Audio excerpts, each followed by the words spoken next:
সুপ্রিয়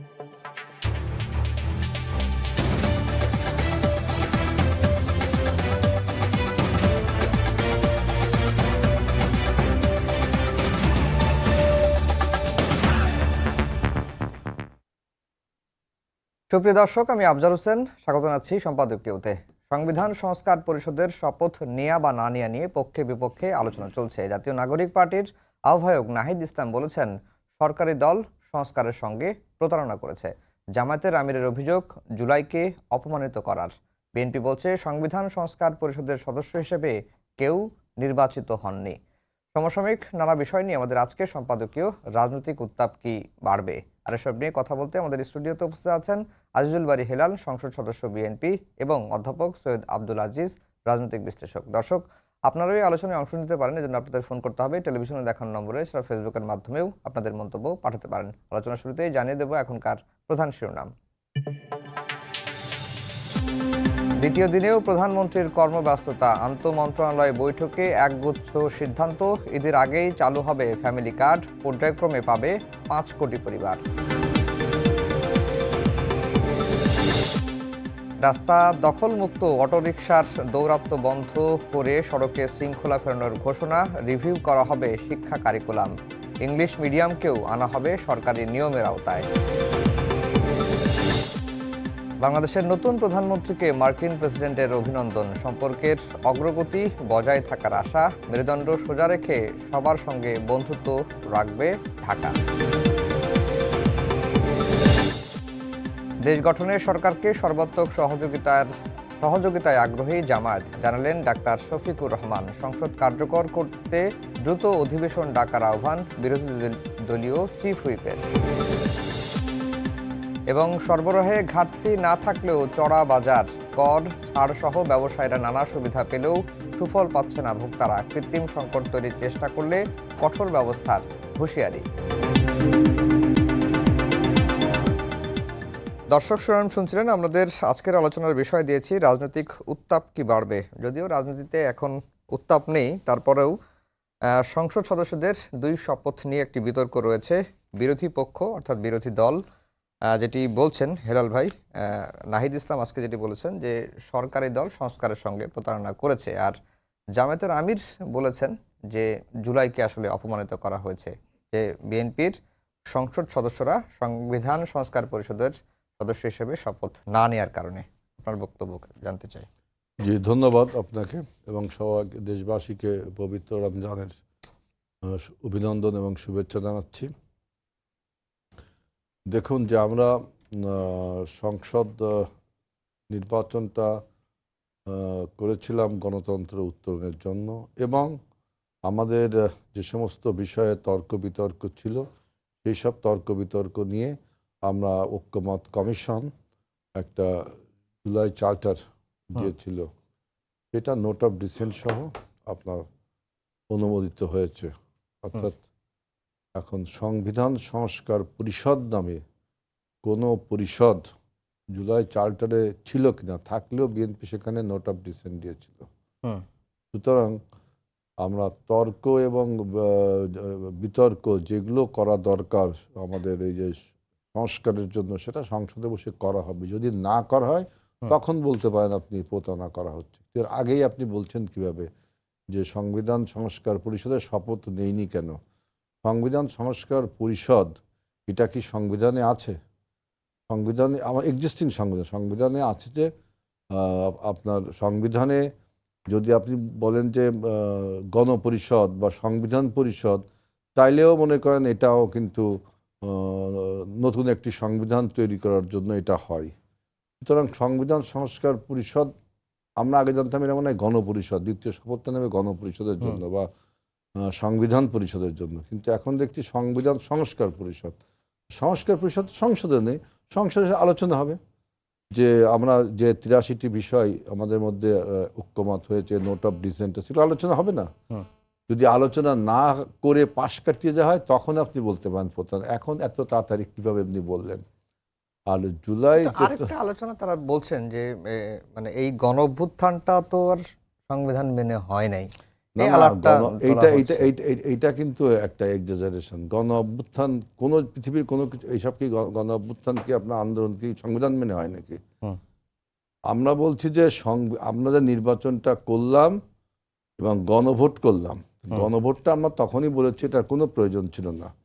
কারণ সংবিধান সংস্কার পরিষদে যে সমস্ত পরিষদের যে কথা বলছেন সেখানে যে আলোচনা বা তর্ক বিতর্কগুলো হবে, সেখান থেকে যদি কোনো কিছু আউটপুট হয় যে হুম। হ্যাঁ এইটা আমাদের সংস্কার করা হবে, সেটা আবার যদি সংবিধানের মৌলিক কাঠামোর সাথে পরিপন্থী বা মানে সাংঘর্ষিক হয়, তাহলে আবার আরেকটা গণভোট প্রয়োজন হবে।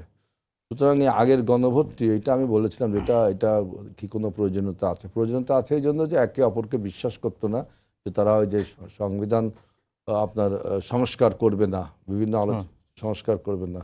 এই বিশ্বাস উৎপাদনের জন্য এই আপনার গণভোটটা করা হলো। আরেকটা বলছে যে জুলাই চেতনার সাথে অপমান করা হচ্ছে, জুলাই অপমান করা চেতনাকে হচ্ছে। অপমান করা তা হচ্ছে। আমি মনে করি যে এই যে গণভোট হলো, প্রায় 2.5 কোটি লোক না দিছে, তাহলে কি 2.5 কোটি লোক জুলাই আন্দোলনকে অপমান করেনি? তাহলে জুলাই আন্দোলনের ফলে আপনারা যে সমস্ত সংস্কার প্রস্তাব দিছিলেন, হুম, 2.5 কোটি লোক তো মানেননি। হুম। তারা অপমান করেছে নাকি?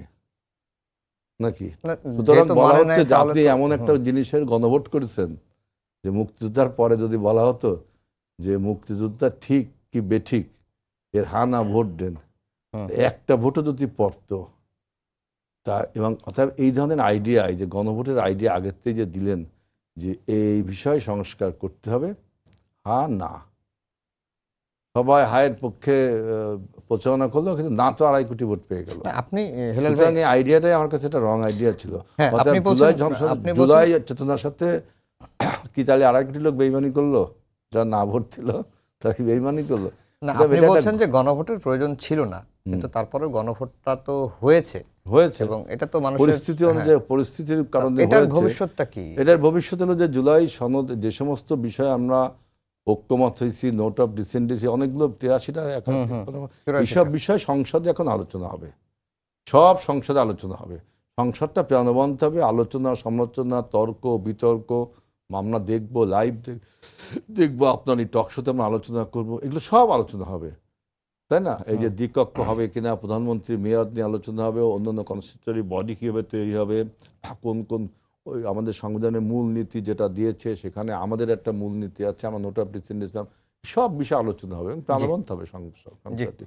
এখন এত আগে যদি বলে ফেলান যে চেতনার সাথে বিএনপি প্রতারণা করছে, আগে আলোচনা যদি না করি পাশ কাটিয়ে যায়, তখন আপনি বলতে পারেন।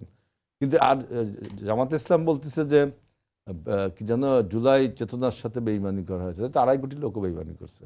জি, অধ্যাপক সৈয়দ আব্দুল আজিজ, যেটি হেলাল ভাই যেটি বললেন যে জুলাই যে চার্টার হয়েছে সেই চার্টার নিয়ে সংসদে আলোচনা হবে, তর্ক বিতর্ক হবে, এর আগেই আগাম বলে দেয়া যে সরকারি দল জুলাই চেতনার কে অপমানিত করছে, সরকারি দল সংস্কার বিরোধী, এই আলাপগুলো এখনই কেন আনা হচ্ছে?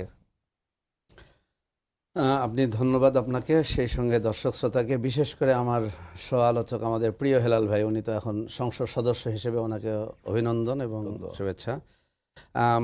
আমি বিষয়টাকে এভাবে বলি যে বিএনপি পক্ষ থেকে যেটা উনিও বললেন, আমার মনে হয় যে আমি যদি একটু শব্দগুলোকে সাইডে রাখি, এটা বেইমানি করা বা অসম্মান করা, এই শব্দগুলোকে সাইডে রাখি, এটা প্রক্রিয়াগত একটা বিতর্ক চলছে আমি মনে করি।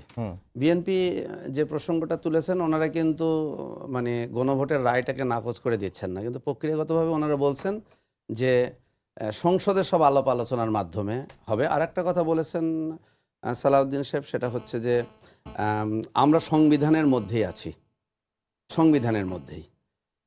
বিষয়টা, বিতর্কটা এখানেই, এবং এই বিতর্কটা কিন্তু বিএনপি আজকে করছে না, এটা কিন্তু জুলাই গণ অভ্যুত্থান উত্তর মানে যতগুলা বিষয়টা আসছে, এমনকি যে জায়গাগুলোতে বিএনপি একমত হয়েছে সেই জায়গাগুলোতেও কিন্তু বিএনপি এই প্রশ্ন তুলেছে, এবং অবশেষে বিএনপি কিন্তু কিছু কিছু নোট অফ ডিসেন্টের মাধ্যমে জুলাই চার্টারটাকে সিগনেচার করেছে, মেনে নিয়েছে।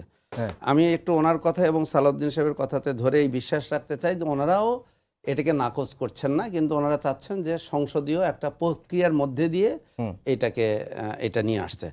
আচ্ছা, আমি এই আস্থাটা রেখে আমি কতগুলো মানে প্রশ্ন তুলে দিতে চাই, মানে আমি বিএনপির মানে বন্ধুদের কাছে বা পুরো, যেহেতু সরকারটা এখন নেতৃত্ব দিচ্ছেন, সেটা হচ্ছে প্রথমত মানে বিএনপির রাজনীতি থেকে আমরা পাই বেগম খালেদা জিয়া, ওনাকে তো বাংলাদেশের রাজনীতিতে আপসীর নেত্রী বলা হতো, তাই না? কিন্তু রাজনীতিটা তো আর্ট অফ কম্প্রোমাইজেশন। তার দুটো বড় উদাহরণ উনি নিজের জীবনে দিয়েছেন। সেটা হচ্ছে বিএনপি কিন্তু প্রেসিডেন্সিয়াল সিস্টেমে বিশ্বাস করত, সেখান থেকে বিএনপি কিন্তু সংসদীয় পার্লামেন্টারি সিস্টেমে 91-এর প্রথম যে বিজয় হয়েছে। দ্বিতীয় বিষয়টা হচ্ছে বিএনপি নেত্রী স্বয়ং বলেছিলেন পাগল আর শিশু ছাড়া কেউ নিরপেক্ষ না তত্ত্বাবধায়ক আন্দোলনের সময়। অবশেষে বিএনপি কিন্তু আবার তত্ত্বাবধায়ক সরকারটা জারি করা এবং এটা করা। সুতরাং আমি মনে করি এই তর্ক বিতর্কগুলো কিন্তু এগুলো আর্ট রাজনীতিতে, এটা থাকবে, বিতর্ক থাকবে। এখন যে প্রসঙ্গটা নিয়ে আমি প্রশ্নটা তুলতে চাই আমার বন্ধুদের কাছে, পুরো সরকারের কাছে, সেটা হচ্ছে যে সংবিধানকে এত অতি পবিত্র মনে করার কিছু নয়। সংবিধানটা সবসময় কিন্তু, এবং মৌলিক কাঠামোর প্রশ্ন, সংবিধান বিশেষজ্ঞের প্রশ্ন, এই যে ভোটের পরে যে প্রশ্নটা তুলেছে, এই জায়গাগুলোতে বিএনপির নিজের রাজনৈতিক অস্তিত্বেরও প্রশ্ন রয়েছে। এবং যদি মোটা দাগে আপনি একটা প্রশ্ন করেন, এই সংসদ, এই সরকার, এর মূল ভিত্তি তো ভাই জুলাই বিপ্লব বা জুলাই গণ অভ্যুত্থান। সংবিধানের মধ্যে থেকে তো আপনার এই নির্বাচন, এই অন্তর্বর্তী সরকারের তো কোনো অস্তিত্বই থাকে না। আপনি যদি সংবিধানকে অতি পবিত্র এবং সংবিধানের মধ্যে দিয়ে যেতে চান, তাহলে তো আপনাদেরকে সবাইকে কাঠগড়াতে দাঁড়াতে হবে, এই সকল সংসদ সদস্যকে দাঁড়াতে হবে, অন্তর্বর্তী সরকারকে দাঁড়াতে হবে, বিএনপিকে দাঁড়াতে হবে, জামাতকে দাঁড়াতে হবে, সবাইকে দাঁড়াতে হবে। আমরা ওই জায়গায় আস্থা রাখতে চাই ওনাদের কাছে। সেটা হচ্ছে যে অবশ্যই এটার নিষ্পত্তি হবে, এই আস্থাটা রাখতে চাই।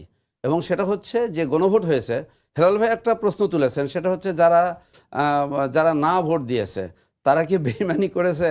না, আমি বেইমানি করা বলতে চাই না, এটা হলো মতামত। আমি নিজে তো শহীদ রাষ্ট্রপতি জিয়াউর রহমান সাহেবের যে গণভোটের প্রশ্ন, এই সময় আমি 8ম শ্রেণীর ছাত্র, এবং আমার খুব ভালো মনে আছে। এটা দিয়ে কিন্তু ওনার শাসনকালের বৈধতা, যে অসাংবিধানিক সরকার, এই সরকার তো অসাংবিধানিক সরকার, এই 18 মাসের সরকার, এ সরকার তো সাংবিধানিক সরকার না। তাহলে সংবিধানের মধ্যে দিয়ে যে আমরা সমাধান করার চিন্তা করছি, এবং গণ অভ্যুত্থানের মূল আকাঙ্ক্ষা ছিল কি? রাজনীতির নতুন বন্দোবস্ত। এবং বিএনপি সহ সকল বিরোধী দল, ফ্যাসিবাদ বিরোধী সকল আন্দোলনের সকল দল তো সেই নতুন বন্দোবস্তের অংশীদার। সুতরাং এইটা আমার মনে হয় যে ওনাদেরকে একটা কম্প্রোমাইজে আসতে হবে। এবং যদি কম্প্রোমাইজে, আমি আশা এখন রাখতে চাই এই কম্প্রোমাইজে আসতে হবে। এই কম্প্রোমাইজটা যদি সাংবিধানিক প্রক্রিয়ার মাধ্যমে হয় তাহলে সেটা তো ভালো। হ্যাঁ, আমি এই জায়গাতে বলি যে সরকারি দল দেখবেন এই নির্বাচনের পরে কিন্তু আমরা অতি সৌন্দর্য কিছু বিষয় উপভোগ করছি, যেটা বাংলাদেশের রাজনীতিতে 54 বছরে দেখিনি। দেখেন, নির্বাচনের বিজয়ের পরে বিজয়ী এবং বিজিত উভয়ের মধ্যেই কিন্তু বিজয়ের একটা আভাস এবং সৌজন্যতাবোধ, একে অপরের সাথে দেখা। এমনকি আমার মনে হয় ওনারা নিজেরাও স্থানীয়ভাবে, যিনি পরাজিত হয়েছেন তার কাছে বিজয়ীরা গিয়েছেন। এটা কিন্তু বাংলাদেশের রাজনীতির একটা বিরাট অংশ। এবং আপনি নিজে উদ্ধৃত, আমার মনে হয় আপনি দেখবেন যে জামাত আমির তিনি কিন্তু বারবার, তিনি এই যে আপনার নিউজেও বললেন যে সরকারের সকল কল্যাণমূলক কাজে আমরা সহায়তা করব। কিন্তু আগে আমরা কি দেখেছি, 91 থেকে সরকারকে এক মুহূর্ত শান্তিতে থাকতে দেওয়া হবে না। কি হেলাল ভাই, তাই না? এই তো ছিল রাজনীতি আমাদের, এই তো কালচার ছিল। সেখান থেকে বাংলাদেশ বেরিয়ে আসতেছে। আমরা আশা করব যে সংসদে, সংসদ অবশ্যই সকল বিতর্কের জায়গা হবে, কিন্তু বিএনপিকে আমি ওভারঅল আমি মনে করি যে বিপ্লবের মাধ্যমে আজকে বিএনপি, আজকে ক্ষমতায়, আজকে দেশের এত বড় একটা ঐতিহাসিক মুহূর্তে পদার্পণ করেছে। বিএনপিকে সম্ভবত তরুণদের, এই বিপ্লবের অংশীদারদের, এই বিপ্লবে যাদের গায়ে এখনো কিন্তু রক্তের গন্ধ, তাদেরকে আমার মনে হয় বিএনপিকে অবশ্যই চিন্তা করতে হবে। রাজনীতিকে আপনি শুরুতেই বলেছেন উত্তাপ থামানোর দায়িত্ব কিন্তু এখন বিএনপিকে নিতে হবে। বিএনপি এমন কিছু করবে না, আমরা আশা করব, যেটাতে রাজনীতিতে উত্তাপ আসে। জি হেলাল ভাই, যেটি অধ্যাপক সৈয়দ আব্দুল আজিজ ভাই বলছিলেন যে অন্তর্বর্তীকালীন সরকার, যে সরকারের অধীনে নির্বাচনটা হলো, সেই সরকারের তো সাংবিধানিক ভিত্তি নেই। সংবিধানকে আপনি অতি পবিত্র বলতে না, পবিত্র না, আমি একটু বলি দেন যে সুপ্রিম কোর্টের 106 রেফারেন্স ছিল যে একটা অন্তর্বর্তীকালীন সরকার প্রধান উপদেষ্টা উপদেষ্টাগণ দেশ পরিচালনা করতে পারেন। এই ক্ষমতার বলেই তো সরকার, তাই সাংবিধানিক সরকার হয়ে গেল না সেটা? সাংবিধানিক সরকার হয়ে গেল না সেটা? কোনো গণ অভ্যুত্থান, কোনো আন্দোলন সংগ্রাম, কোনো সরকার বিরোধী আন্দোলন কখনো এটা তো সংবিধানের কোনো লেখা থাকে না। না। কিন্তু এটাই তো রিচুয়ালস যে কোনো একটা আনলফুল গভর্নমেন্টকে আপরুট করতে গেলে আন্দোলন সংগ্রাম করে, তাই না? হুম। ওই আন্দোলন সংগ্রাম করে যখন ওই সরকার চলে যায় বা পড়ে যায়, তখন একটা নিয়ম করা হয় সেখানে সংবিধান অনুযায়ী। ওই যে 106 আর্টিকেলটা কিন্তু সংবিধানের আর্টিকেল। সেখান থেকে সুপ্রিম কোর্ট একটা মতামত দিয়েছে, সেই মতামতের ভিত্তিতে এই সরকারটা রয়েছে। অর্থাৎ এটা আপনি অসাংবিধানিক সরকার বলা এইভাবে ঠিক হবে না। তবে এটা ঠিক যে আমাদের রাজনীতিতে একটা কালচার শুরু হয়েছে। আজিজ ভাই যেটা বলছেন যে একে অপরের সাথে সম্পর্ক করার, আমাদের নেতা তারেক রহমান তিনি বিরোধী দল না অন্য অন্য দলের সাথে যোগাযোগ করেছেন, তাদের সাথে দেখা করেছেন, সৌজন্য সাক্ষাৎ করেছেন আপনার। এবং জামাত ইসলামও বলছে যে আমরা এই সরকারের সমস্ত কাজকে ভালোভাবে দেখব, সমর্থন করব। এই যে একটা ভালো কালচার দিকে আমরা we are heading towards a good culture, এটা একটা ভালো জিনিস। সুতরাং এখন সরকারের আপনার অস্তিত্ব নিয়ে, যে ইউনূস সরকারের অস্তিত্ব নিয়ে যদি কথা বলেন, তাই তো আপনার গণ অভ্যুত্থানকে অস্বীকার করা হয়ে গেল এবং সেটাকেও জাস্টিফাই করা হয়েছে 106 আর্টিকেল 106 দিয়ে। অনেকে এরকম প্রশ্ন তুলেছিল যে ইউনূস সরকার অবৈধ। কী জন্য তুলেছিল? তারা আসলে নির্বাচন, গণতন্ত্র এইগুলোকে একটা বিশৃঙ্খলা পাকিয়ে দিয়ে নিজে একটা মানে ভাইরাল হতে চেয়েছিল যে আমি যে কথাগুলো বলছি সে কথাগুলো খুবই ভালো কথা। এইভাবে অনেক কথা বলা হয়েছিল যে ইউনূস সরকারের অস্তিত্ব নিয়ে, নির্বাচনের বৈধতা নিয়ে। এই কথাগুলো কোনো কথা না।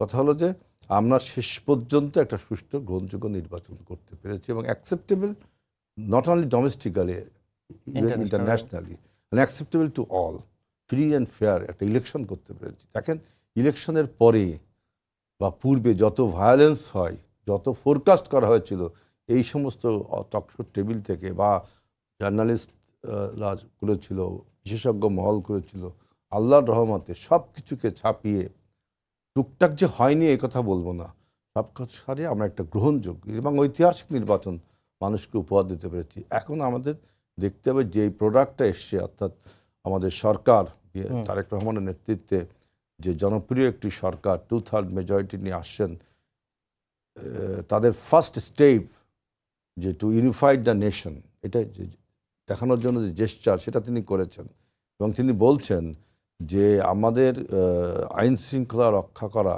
সবচেয়ে এখন ফার্স্ট প্রায়োরিটি। নিত্যপণ্যর দাম নিয়ন্ত্রণ করা, যেহেতু আমরা রমজান মাসের একটা রহমতের মাসে আমাদের সরকারের কার্যক্রম শুরু হয়েছে, এই নিত্যপণ্যের দাম ঠিক করা, বিদ্যুতের অব্যবস্থাপনা দীর্ঘদিন ছিল, ইনহেরিটেক্যালি আমরা এটা পেয়েছি, সেটাকেও একটা চ্যালেঞ্জ আমাদের, যাতে মানুষ তারাবি নামাজ পড়তে পারে। তা আমার দৃঢ় বিশ্বাস যত মানুষই যে যত রকম ফোরকাস্টই করুক না কেন, অনেক সমালোচনা করতেই পারেন, যে এই সরকার রমজান মাসের প্রথমে একটা রহমতের মাসে সরকারের যাত্রা শুরু হয়েছে। নিশ্চয়ই আল্লাহর রহমতে আমরা সমস্ত দেশবাসী ঐক্যবদ্ধভাবে তারেক রহমানের নেতৃত্বে আমাদের এই সরকার সফলতা লাভ করবে। 24 গণ অভ্যুত্থানের চেতনা, সেই চেতনায় এই সরকার চলবে, 71-এর চেতনায় চলবে, 90-এর চেতনায় চলবে। সর্বোপরি মানুষ যে একটা আপনার আধুনিক বাংলাদেশ, আপনার দারিদ্র্য থেকে বঞ্চিত বাংলাদেশ দেখতে চায়, বিশ্বের দরবারে মেরুদণ্ড সোজা করে দাঁড়াতে চায়। আজকে আমাদের পররাষ্ট্রমন্ত্রী মনে বলছে এটা, তাই না? যে এই জিনিসগুলো অবশ্যই আমরা এই সরকারের জন্য, সরকার সেটা করবে। আপনি দেখছেন যে আমাদের সরকারের মন্ত্রিসভা কত মানে স্পিডি এবং কত অ্যাক্টিভলি তারা ওয়ার্ক করছে। শপথ নেওয়ার দিন থেকেই কিন্তু কাজ শুরু করেছে। সুতরাং আপনাকে আরও কিছুটা সময় পরীক্ষা করতে হবে যে আসলে আমরা কাজগুলো ঠিকভাবে করছি কিনা। এখনই সমালোচনার জালে ফেলে দিলে কাজে কিন্তু সমস্যা হবে। জামাত ইসলামের আমির যেটা বলেছেন, যে ভালো কথা বলেছেন, যে আমাদের সমস্ত কাজকে, বিশেষ করে ভালো কাজকে, দেশের পক্ষের কাজকে তিনি সমর্থন জানাবেন এটা কিন্তু বিরোধী রাজনীতি বা সরকারি আমাদের রাজনীতির একটা ভালো দিক। আমাদের তারেক রহমান যেমন জিতে শুধুমাত্র জামাত না, চরমনায় পীর সাহেব এবং এনসিপি তাদের সাথেও কিন্তু যোগাযোগ করছে। এই যে হারমোনি, পলিটিক্যাল হারমোনি তৈরি করার জন্য যে উদ্যোগে তিনি হয়েছেন এবং তিনি যে বলছেন যে জুলুমবাজ যেই হোক তার কোনো রাজনৈতিক পরিচয় নেই, তাকে দমন করা হবে, এই যে গুড জেস্চারিং, এইগুলোকে আপনাকে ধন্যবাদ জানাতে হবে। অধ্যাপক সৈয়দ আব্দুল আজিজ, প্রধানমন্ত্রীর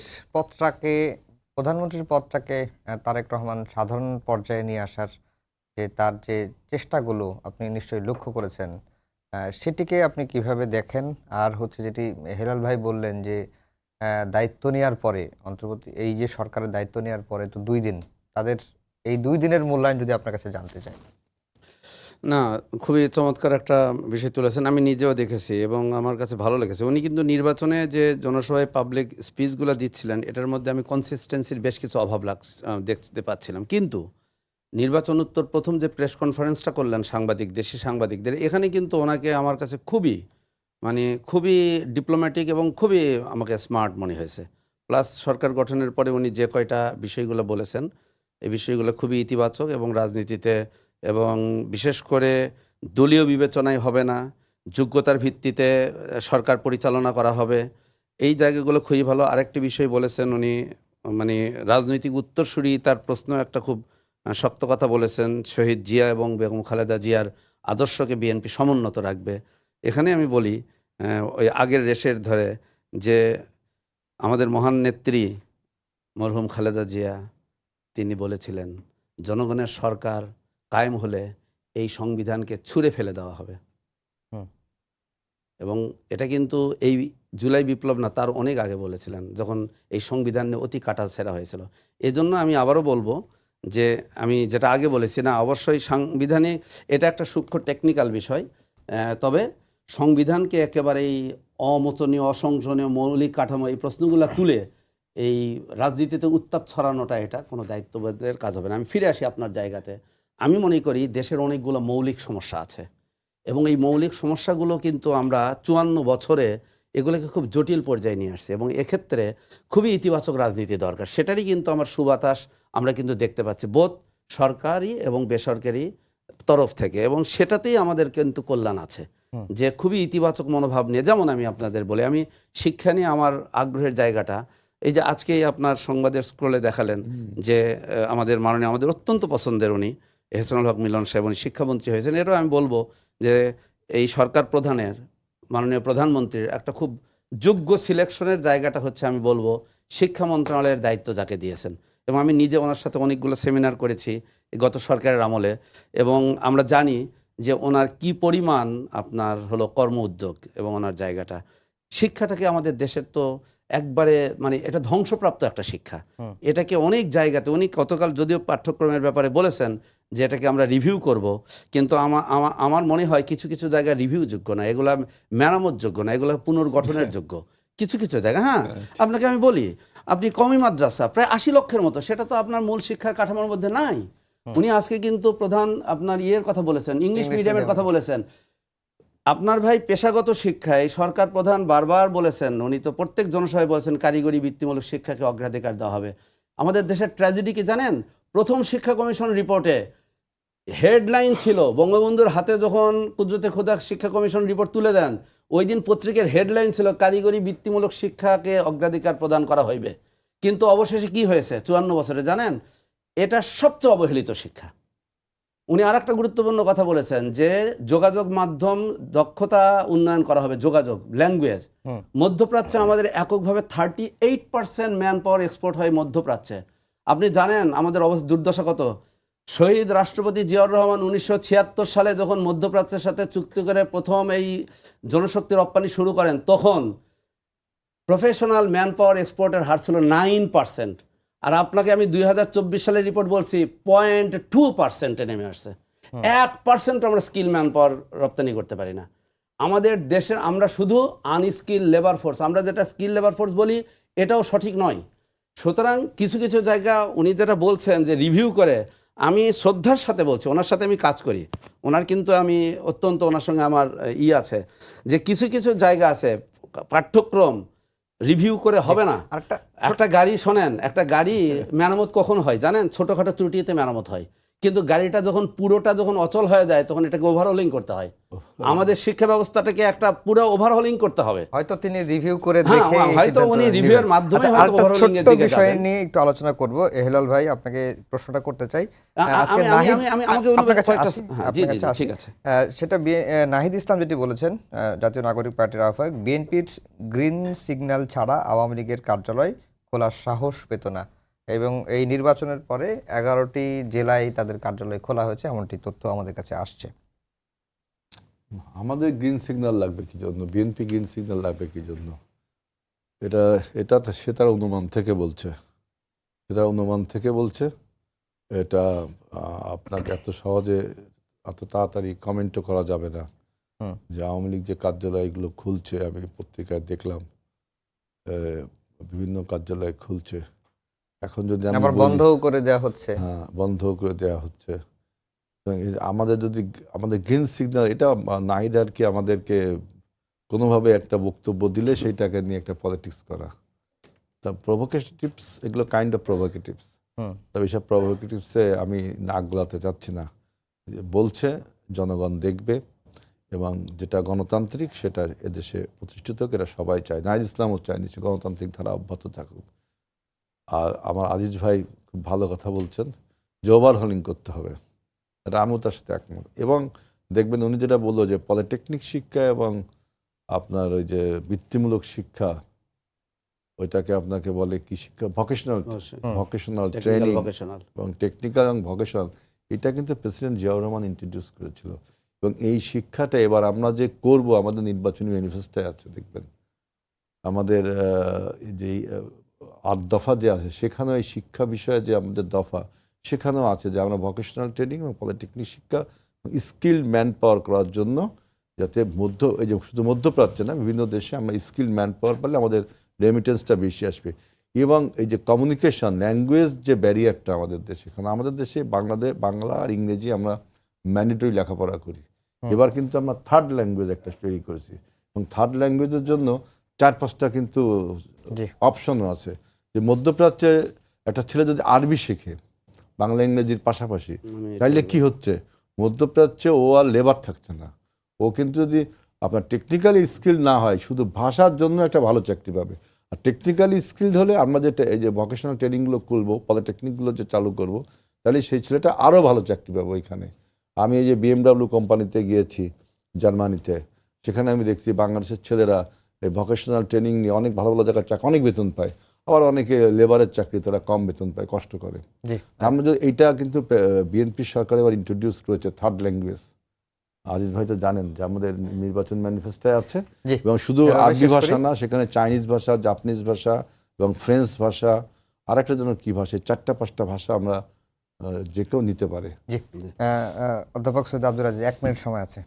আমি দুটো বিষয় এখানে অ্যাড্রেস করতে চাই। আগে যেটা বলতে চাচ্ছিলাম যে এই যে শিক্ষা দক্ষতা উন্নয়ন এবং কর্মসংস্থান নিশ্চিতকরণ, এটা বাংলাদেশের একটা মৌলিক সমস্যা। এক্ষেত্রে সরকার বিরোধী দল, আমাদের চমৎকারিত্ব হচ্ছে আমি দুটো দলেরই ইশতেহার, রাজনৈতিক ইশতেহারের মধ্যে একটা অভূতপূর্ব মিলন দেখতে পেয়েছি এই জায়গাটাতে।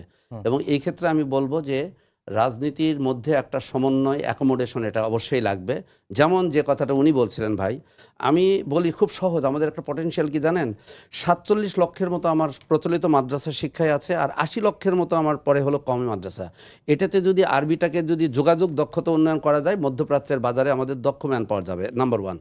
নাম্বার 2, আমি যেটা বলি, গতবারে আমি ওনার সাথে আলোচনায়, এবং আমাদের প্রফেসর আলমগীর পাভেল, ওনাদের মিডিয়া সেলের প্রধান, ওনার সাথে আপনার এখানে আলোচনায় বলেছিলাম যে বিএনপিকে একটা জিনিস মনে রাখতে হবে, বিএনপির পলিটিক্স এবং আওয়ামী লীগের পলিটিক্স এক না। এটা একটা মৌলিক দেশপ্রেমের জায়গায়, কিন্তু আমি বলছিলাম একটা প্যারাডাইম শিফট, এটা আশঙ্কা আছে। এখানে আমি একটা বাক্য বলে শেষ করি, বিএনপিকে অবশ্যই এটা নিয়ে কিন্তু উদ্বেগ শুধু এনসিপির নয়, গোটা বাংলাদেশের আছে। এই জায়গাটাতে বিএনপিকে অবশ্যই পরিষ্কার হতে হবে। একেবারে শেষ, এবং আমরা দুজনকেই ধন্যবাদ জানিয়ে শেষ করছি। আমাদের আজকের সম্পাদককে, আগামীকাল আবারও দেখা হবে। শুভরাত্রি।